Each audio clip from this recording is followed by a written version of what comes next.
In this episode of Unapologetically Unfiltered, we're taking you straight into the depths of the Bali dating diaries.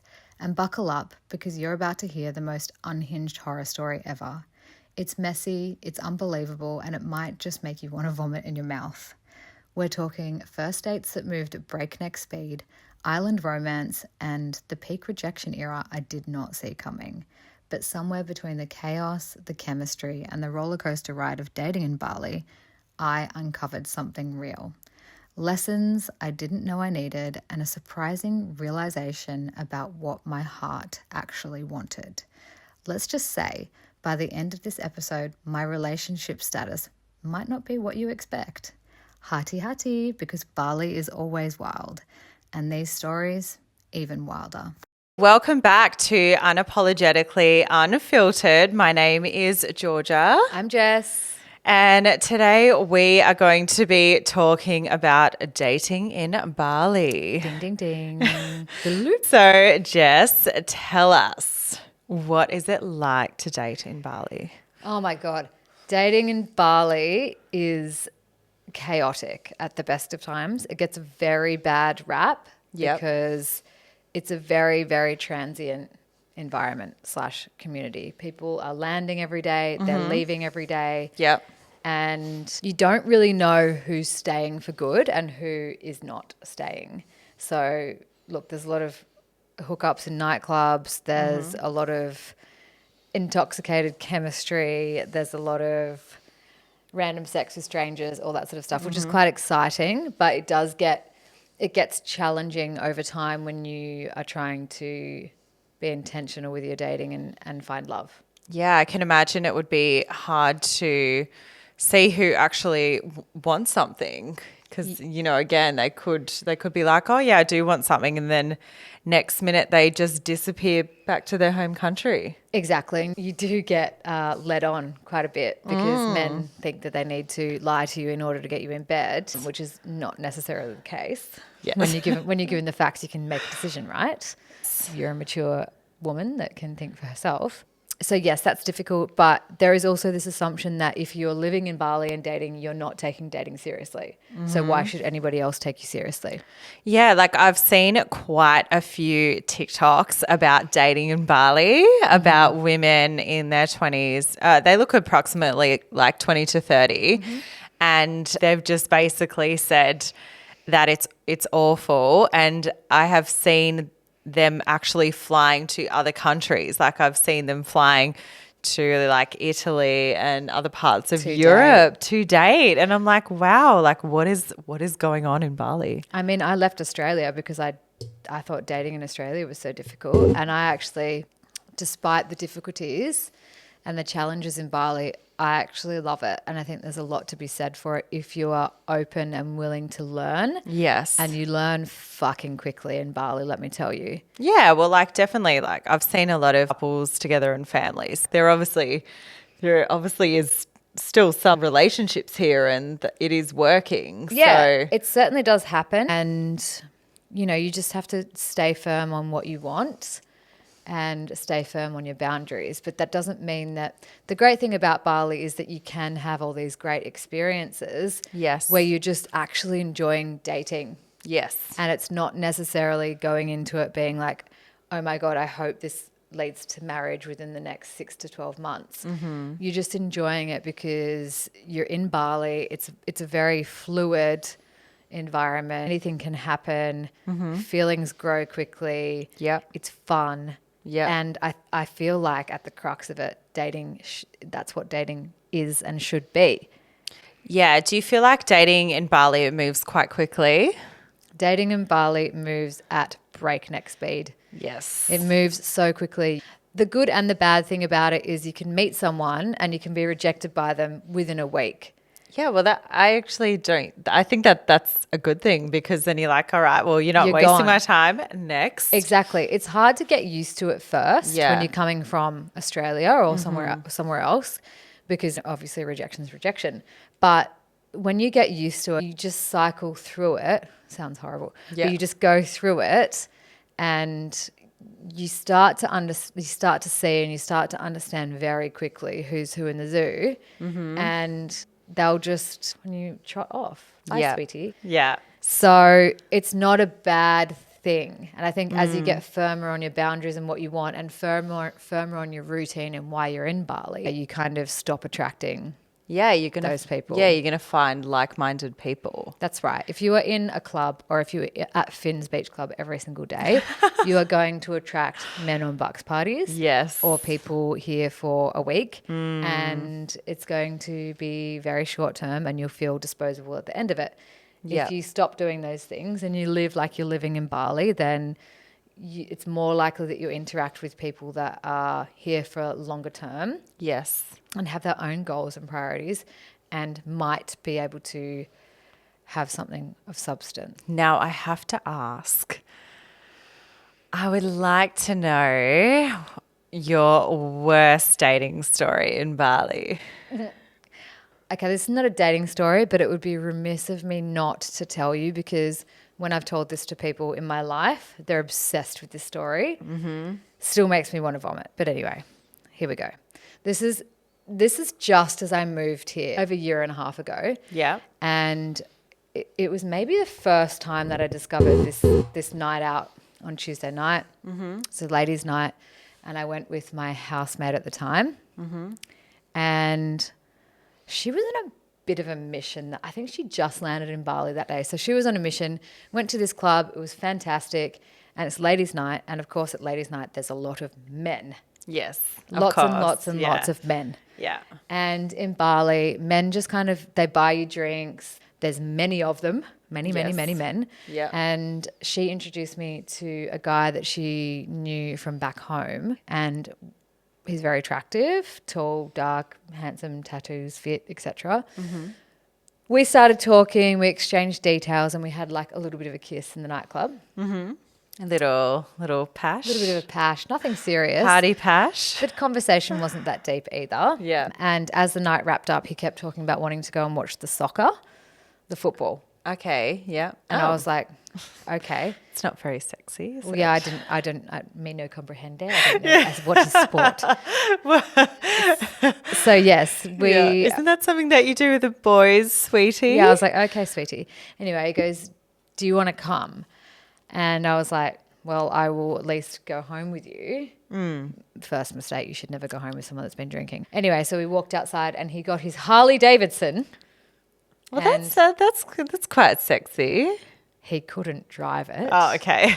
A Harley is manual. Oh. And everyone in Bali drives scooters. Also, you shouldn't be driving if you're drunk. Anyway, so he got his Harley and we drove to Pit Stop, which is a burger shop on the corner of Batu Belong, and it's open all night long. You get that rowdy after club vibe going in there. Yeah. And he ordered a burger and he said, oh, do you want something? And I was like, oh, yeah, sure, I'll have a veggie burger. I don't eat meat. And the burgers came and I think I had one bite of mine and he wolfed his down. Yes. Oh God, I think I know where this is going. Anyway, so we went back to our villa. Actually, we tried to watch the football, but the bar was closed. This is like 3:00 in the morning. Yeah. Went back to our villa. My housemate was there with someone else and we went out to the lounge room and we chatted to them for a while. And then we went into my bedroom and he was trying to watch the football on his phone. Interesting. And then we kind of we started cuddling and he said to me, oh, I haven't actually had sex for a while. And I was like, what do you mean? Like, huh? Huh? Sorry, sweetie, what's going on here? Yeah. And he's like, yeah, I really haven't, can we just cuddle? And I was like, okay, but a bit confused. Me being me, a little bit confused. Yeah. And I was just like, all right, cool. I'll just go to sleep with this log in my bed. Yeah. And so we went to sleep and I generally wake up quite early, especially if there's somebody else in my bed that I don't know well. Yeah, that's really it's really awkward too. Yeah. I got up and went to the bathroom and I was like, fuck, it smells in here. But men smell when they sleep, so do women. We've both been drinking, whatever. And also the bathrooms in Bali do smell Yes, too. it's There is a lovely sewage potpourri. Yeah, exactly. Sewage potpourri regularly. Yeah. And I was like, oh yeah, it smells, but yeah, okay, no big deal, I guess. And as I came out of the bathroom, like he was still asleep. He was also wearing my T-shirt for some reason and had no pants on. Whatever. I came out of the bathroom and he must have like stirred in his sleep and moved. And I looked at the bed and there were stains all over the sheets. And at first I was like, oh my God. Sorry, can we stains of what? Well, at first I thought, oh my God, I've had my period or it's the end of my period or something. Yes. Yeah. So I was like, oh my God, it's me. But then he moved and I realized he'd shat. Himself. Yes, and it was not a small amount of shit. It was a lot of shit. Oh my God. I don't like shit at the best of times. Like I said, I don't believe I shit. Oh my God, I'm dying. So I left the room and went into the kitchen. It was in a different kind of building in the villa. And I just sat there and I was like, what the fuck do I do? What the fuck do I do? Oh my God. What do I do? And then I think I walked back into the room and he kind of woke up and was like, oh my God, and realized. And he ran to the bathroom and I'm so polite, I ran out the other door. Like pretending like, I didn't see anything. There's nothing to see here. Nothing to see here, sweetie. And then he was in the bathroom for a while, understandably. And then I came back and the sheets were taken off the bed and they were in a pile in the bathroom. And he was wearing, this is where he's wearing. He'd like stripped the bed. Yeah, he'd stripped the bed and put the sheets in a pile in the bathroom. I mean, I would have been burning them. I would have fled the country. I know, I was going to say, Lila, the Indonesians love to burn stuff here, don't they? So, yeah, I could have just imagined you like burning those sheets. But no. I don't know what I would have done in that situation. Oh, my God. It gets so worse. Awkward. It gets worse because he was in my shirt and no pants. And he came in and he was trying to rub his dick on me. So, like, he was trying to get me to have sex after he'd shat in my bed. Oh, my God. And I was like, no, sweetie, you better go. Oh, my God. And the audacity of him. As he left, he was like, okay, bye. Like, he was a bit sheepish. And then he messaged me and he was like, oh, I think you better take the sheets to the laundry. And I was like, excuse me? What, he's like pooey sheets he wants you to take to the laundry. You Yeah. guys aren't even together and he's expecting you to do his laundry. He did say he was sick. And, Okay. you know, he was kind of like, I can't drive my bike. But at that point, I was like, I don't care. Get a car. Get out of here. Because I just couldn't deal with it. It was just revolting. And I also didn't want to have sex with someone that just shat in my bed. No, that would have completely killed the mood. If there was a mood killer, it would be that. And in the end, he was like, oh, you should probably wash the sheets. And I was like, excuse me, I think you better fucking replace those sheets. Yeah, I know. That's the least he could do. It's just send you a new set of sheets that he just destroyed. Yeah, and it turned out that he kind of knew my housemate and people back in Australia. So I think he he was, to be fair to him, he was quite embarrassed about it. But I think he realised, because I actually said to him, these are not washable. I need new sheets. And he said, Oh, no, not even nappy sand will maybe cut no, through and that. as if I want to fucking pick I up know. these shitty sheets. If you want to touch that, it's so disgusting. Oh So, my God. yeah, I said, this is the quote for sheets. Sheets are quite expensive in Bali. It was $250. I said, it's not my house either. So Yes. it's not my linen. Yeah. And to be fair to him, he did send me the money. I think he was very embarrassed. And I saw him out at clubs later and, you know, I said hello to him and stuff, but he didn't go near me. So tell me about a great dating story in Bali that doesn't involve stained sheets. I think, you know, there's probably certainly been more romantic, more, I guess, intense dating stories in Bali, but this one's very significant for me because it was a turning point in my dating, I guess, my approach to dating. And it was meeting this German guy in a club, not my type, like blue eyes, shaved head, like light hair, massive nerd, although I do like a nerd.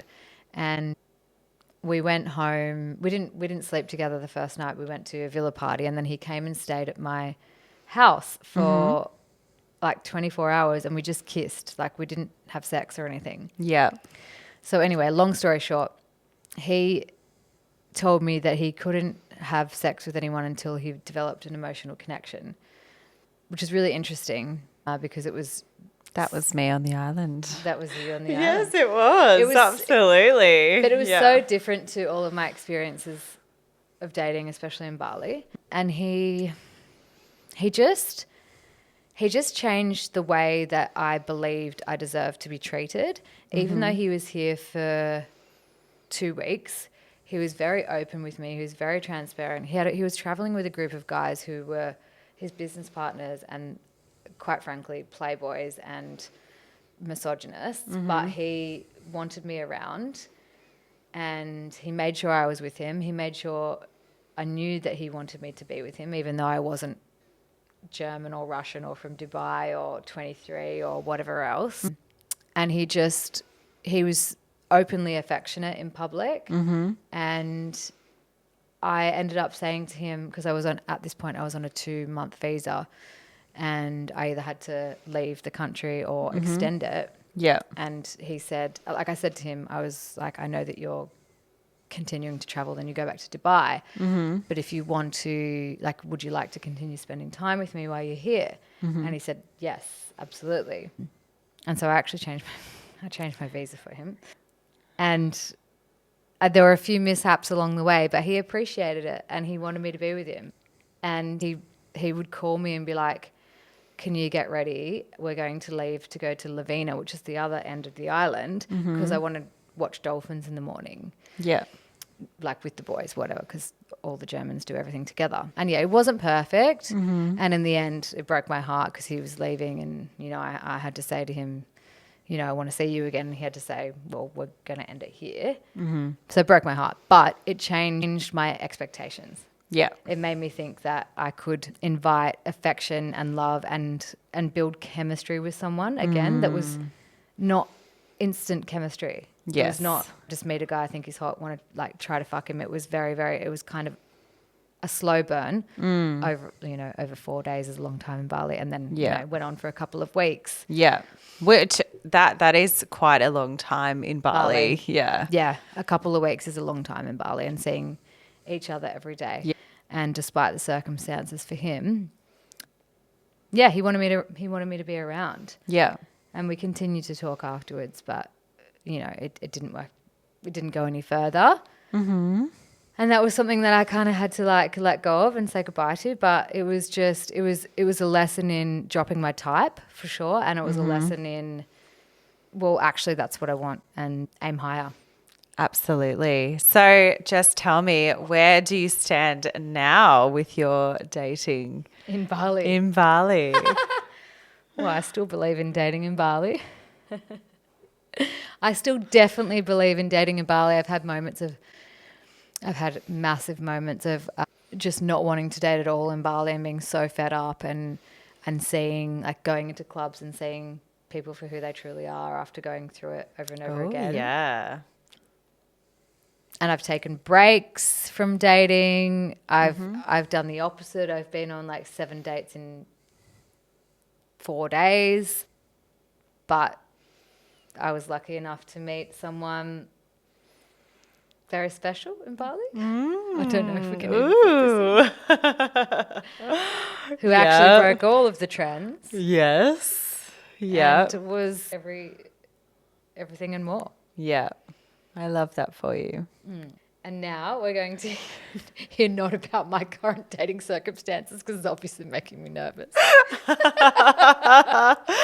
Yeah, so next. More dating in Bali.